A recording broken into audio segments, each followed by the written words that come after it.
This coal and oil-fired power station furnace will soon be obsolete.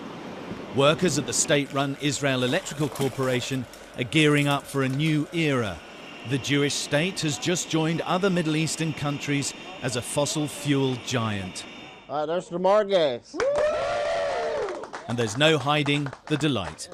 Israel was a state from the Bible of milk and honey. Now we're going to be a state of milk, honey and gas. Israel has discovered two huge natural gas fields, the Tamar and the Leviathan. They're thought to contain 26 trillion cubic feet of fuel, enough to power Israel for 30 years, with some left over for export. It's come just in time. The Jewish state once imported 40% of its fuel from Egypt, but due to recent instability, that's fallen to zero.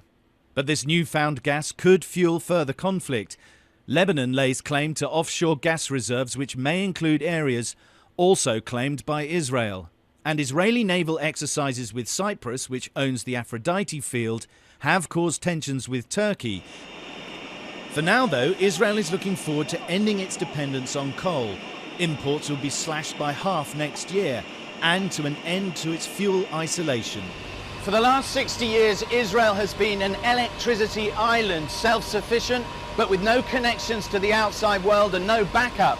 Now, with the discovery of natural gas, it could become an exporter, and that could bind it closer to its neighbours and even more tightly into Western Europe.